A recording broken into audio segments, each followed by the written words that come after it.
Hola, que Dios le pueda bendecir a cada uno de ustedes, queridos amigos, ¿cómo se encuentran? Hermanos en Cristo, saludamos a todos nuestros amigos y familiares que siempre nos están acompañando a través de nuestros videos. Y en este video nosotros queremos ahora analizar, profundizar sobre este mensaje en el cual es el mensaje a Esmirna sobre el Apocalipsis capítulo 2 versículo 8.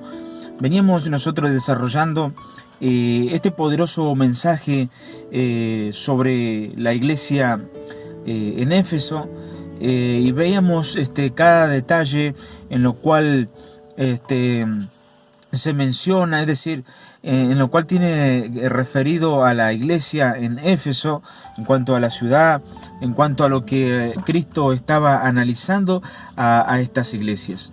Y ahora en especial queremos nosotros también dejarle este mensaje realmente que es muy importante en Apocalipsis capítulo 2 versículo 8. Vamos a pasar a leer la palabra de Dios y ver este poderoso mensaje en el cual nos habla muchísimo a cada uno de nosotros. Vea Apocalipsis capítulo 2 versículo 8. El mensaje a Esmirna, y escribe al ángel de la iglesia en Esmirna, el primero y el postrero. El que estuvo muerto y vivió dice esto: yo conozco tus obras y tu tribulación y tu pobreza, pero tú eres rico, y la blasfemia de los que dicen ser judíos y no lo son, sino sinagogas de Satanás. No temas en nada lo que vas a padecer. He aquí el diablo echará a algunos de vosotros en la cárcel, para que seas probado, y tendréis tribulación por 10 días. Sé fiel hasta la muerte, y yo te daré la corona de la vida. Vamos a leer hasta allí. Vamos a analizar cada versículo. Vean qué importante es entender esto. Vamos a encontrar en varios versículos hablando la escritura de falsos, mentirosos y engañadores judíos. Usted dice, pero ¿cómo puede ser? Siendo que, bueno, el Evangelio viene obviamente por el Señor Jesucristo. Él fue judío, y el mismo Cristo diciendo: habrá entre vosotros falsos maestros, falsos profetas, falsos apóstoles. Por eso vemos en nosotros también que la Escritura se revela en varios versículos hablando sobre falsos judíos.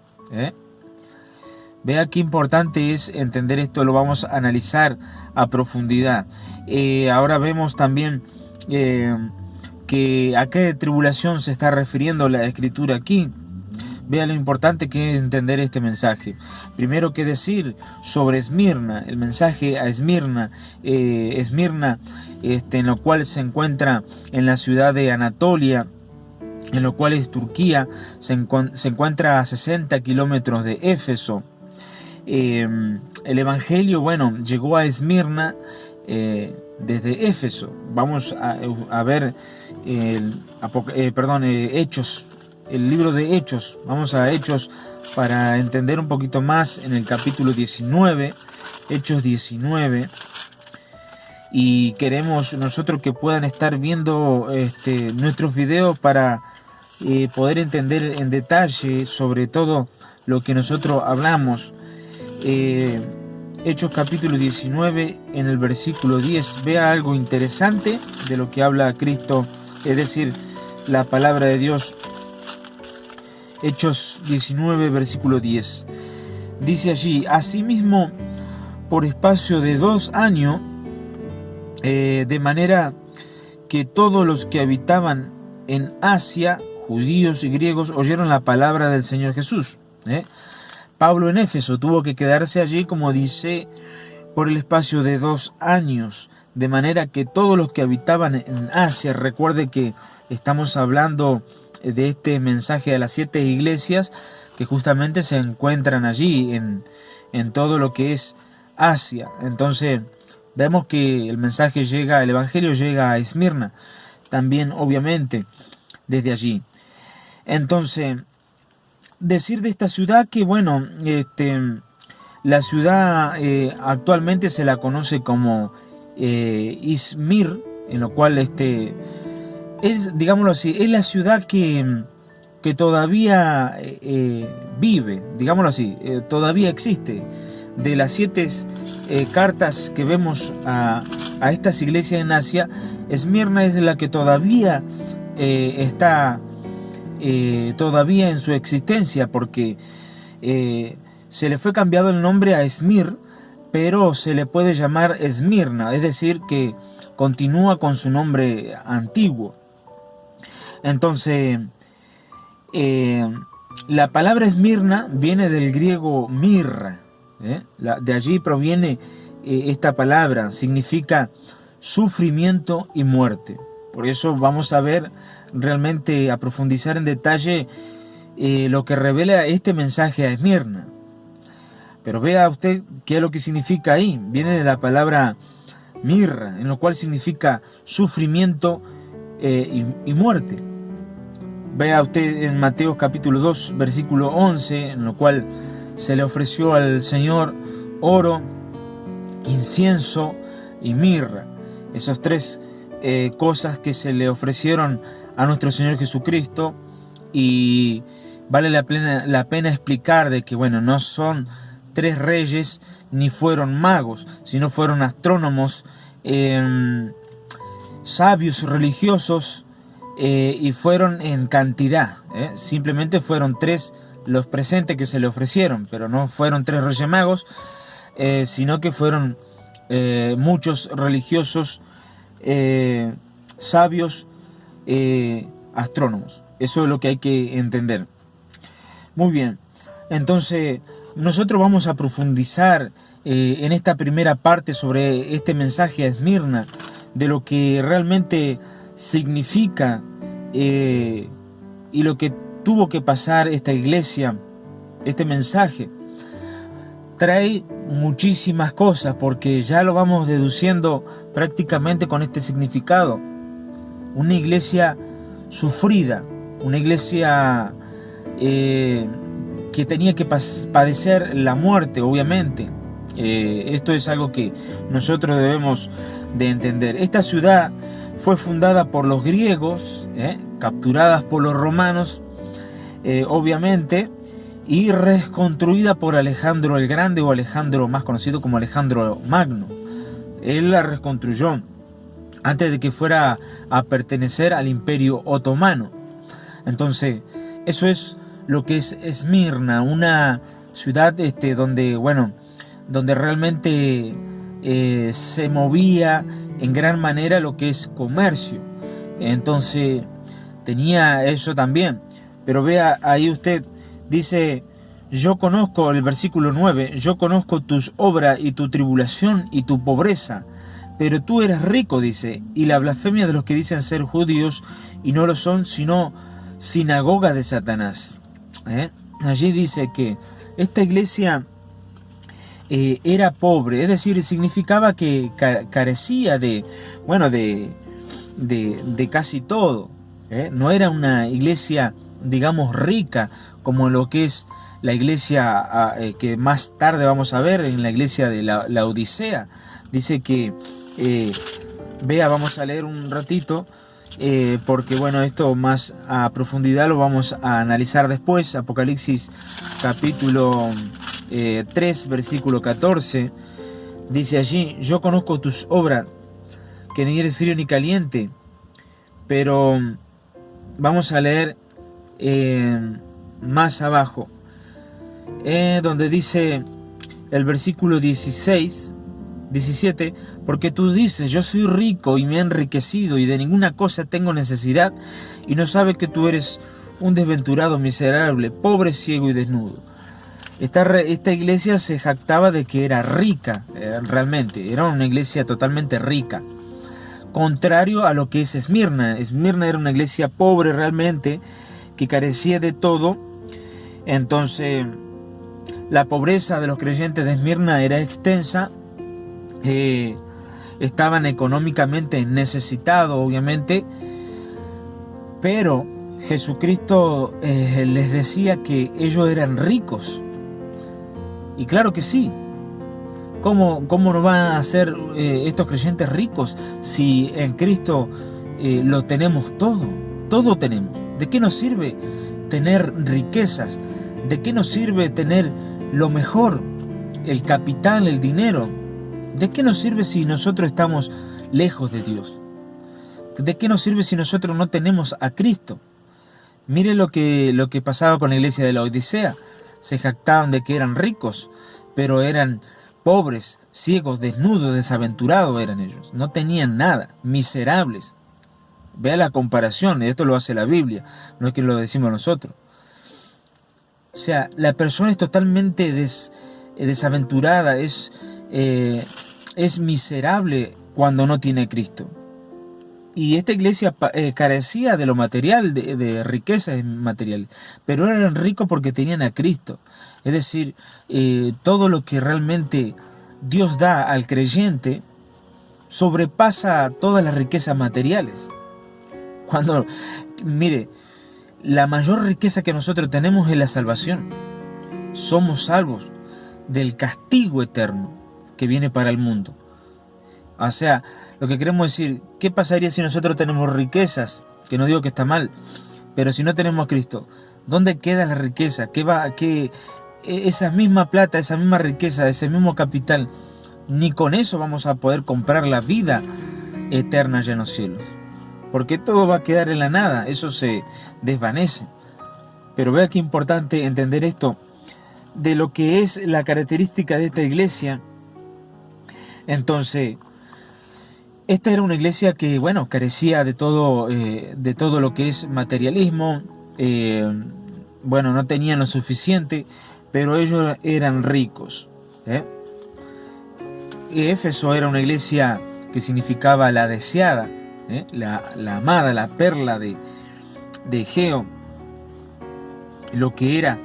Entonces, vea qué importante entender estas cosas.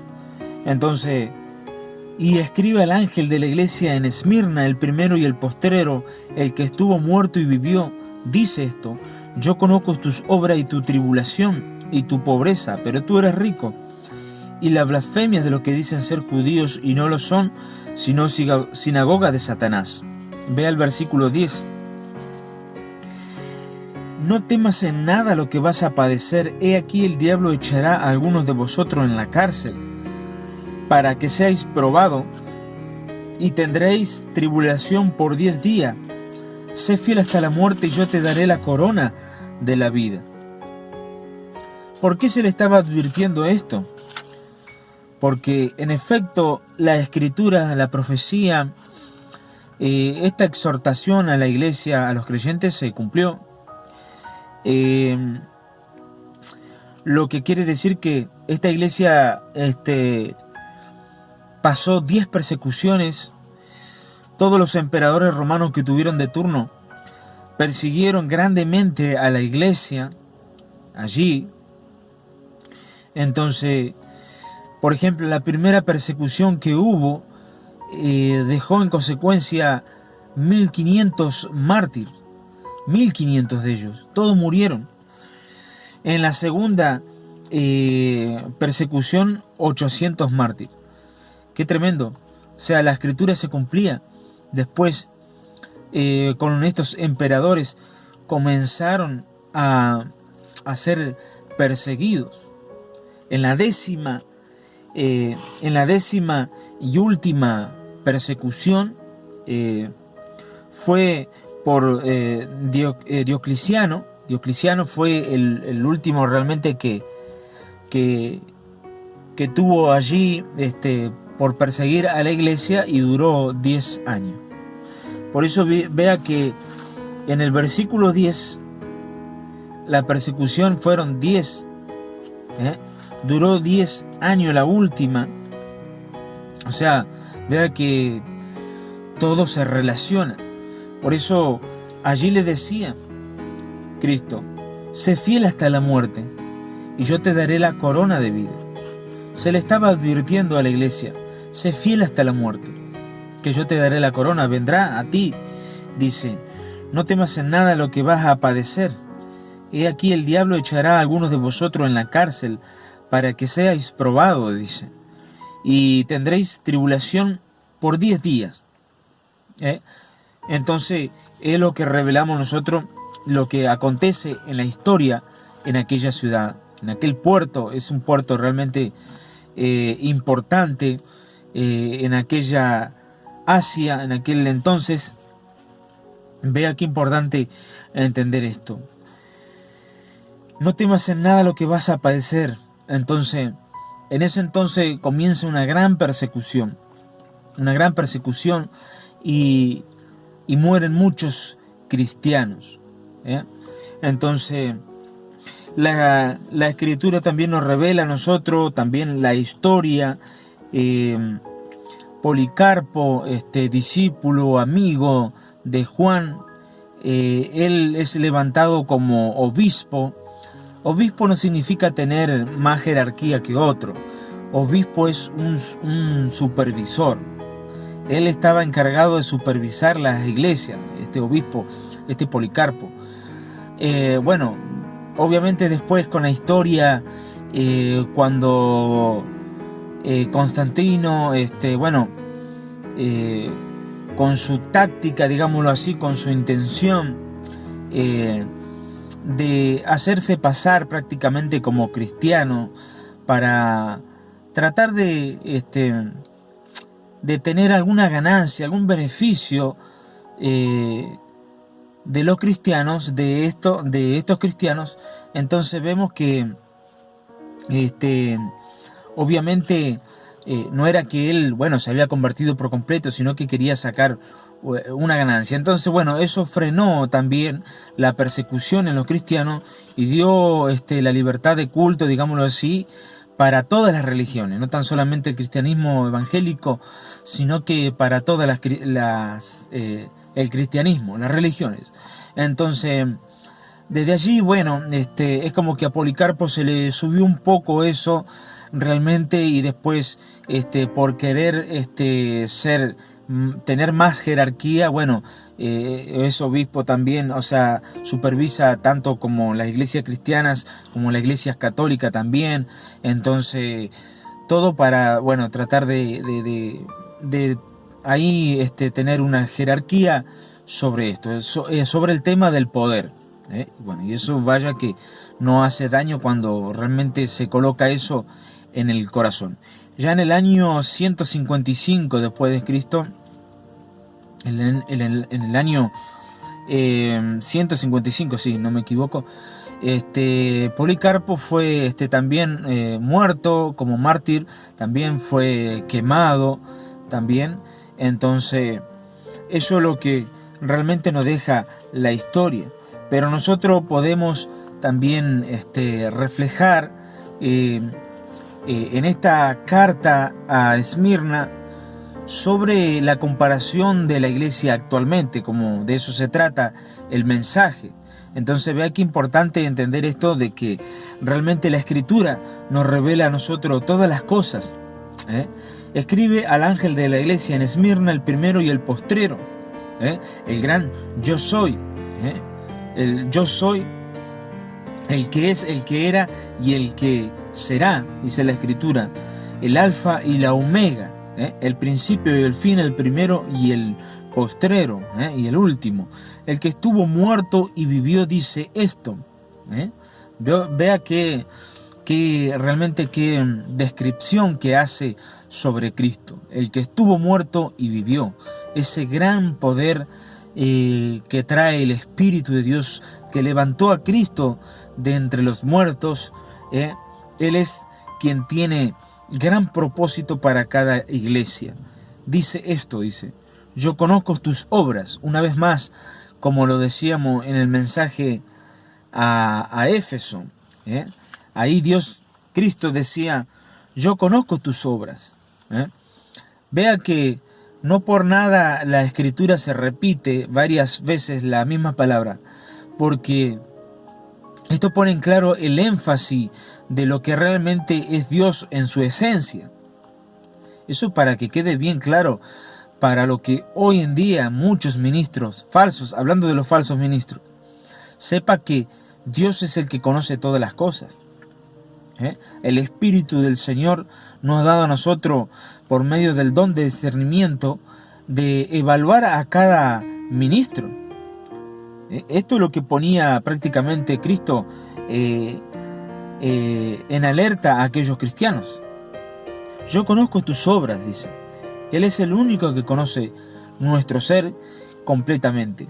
Nuestras acciones, nuestras actitudes muchas veces que nadie nos ve. Acciones que al parecer nosotros estamos detrás de unos montes, de unas montañas que nadie nos ve. Pero no es que las montañas y las paredes tengan ojos, sino que allí es donde está Dios y nos ve donde sea que nosotros nos podamos ocultar. Yo conozco tus obras, y tu tribulación y tu pobreza, dice.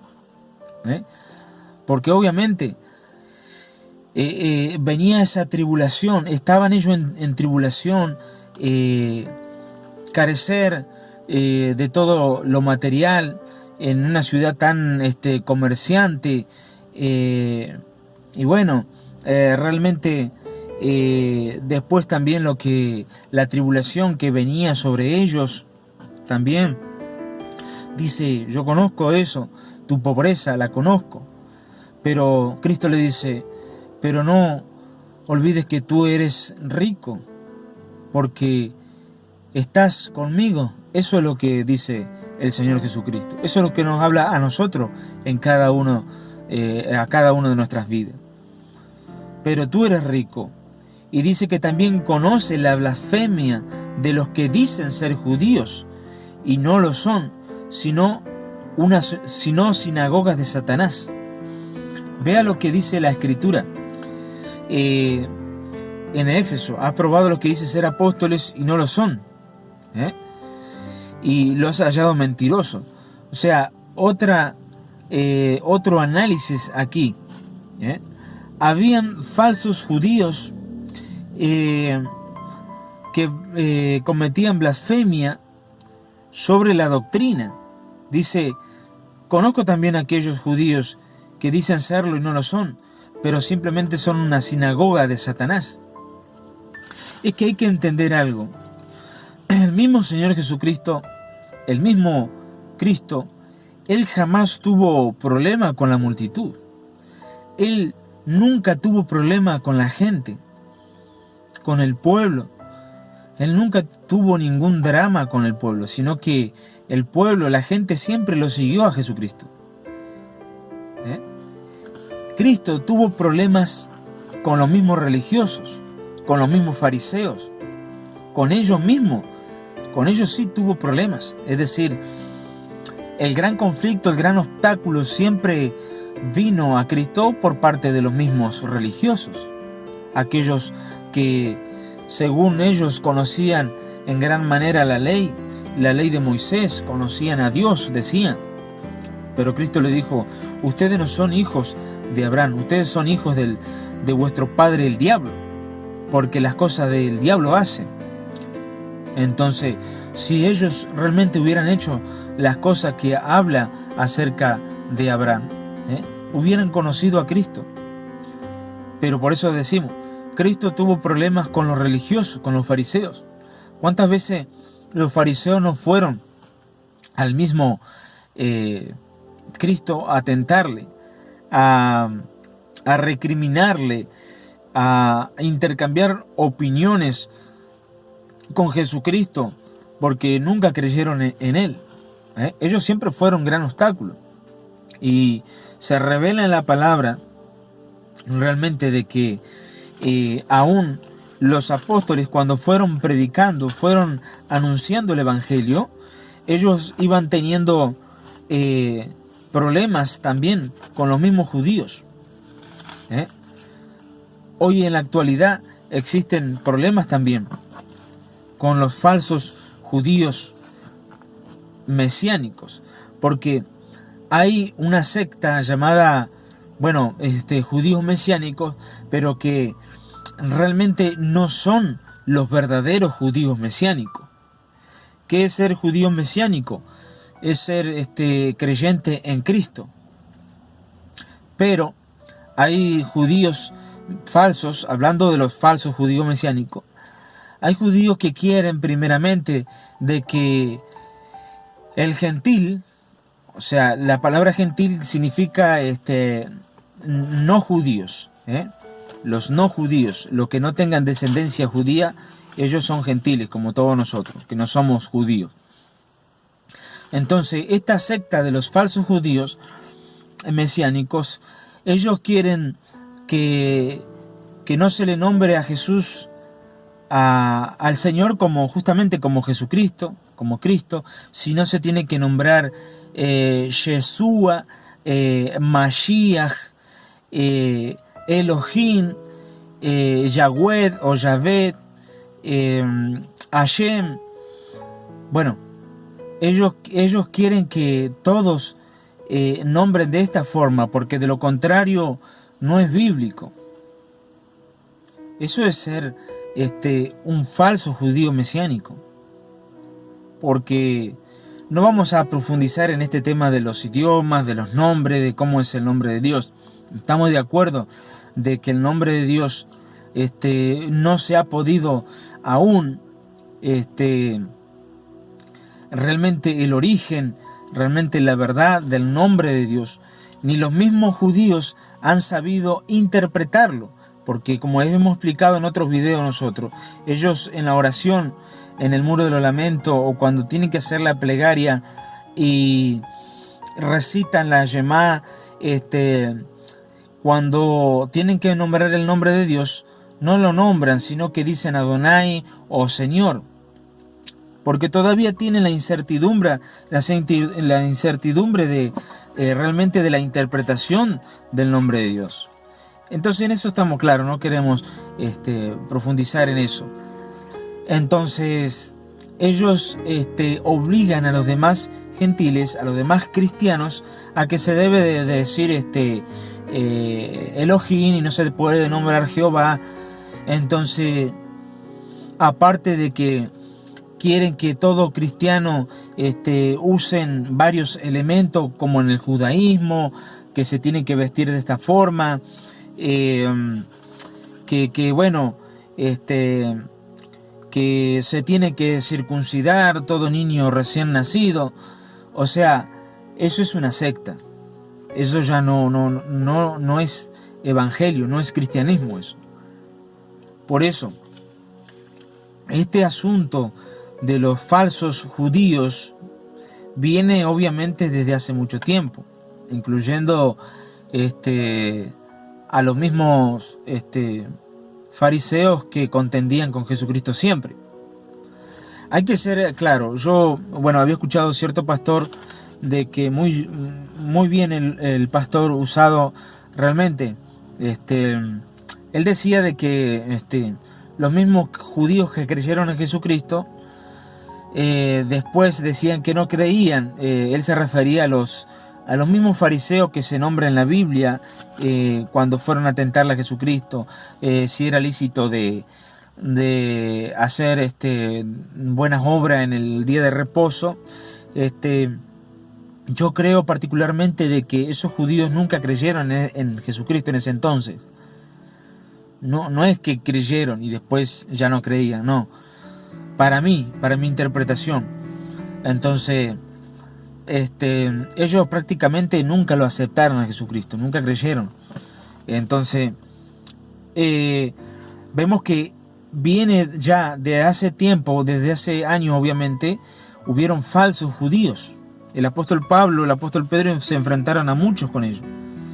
Entonces, esto nosotros lo que queremos ir aclarando paso a paso acerca del versículo 9 y demás versículos. Entonces, vamos a estar con una continuidad, obviamente, hasta en una tercera parte, si también requiere, sobre este mensaje poderoso a Esmirna. Que Dios le pueda bendecir, nos estaremos encontrando en el próximo video. Que Dios le bendiga y sigan adelante y mucha fortaleza en el Señor. Que Dios le bendiga.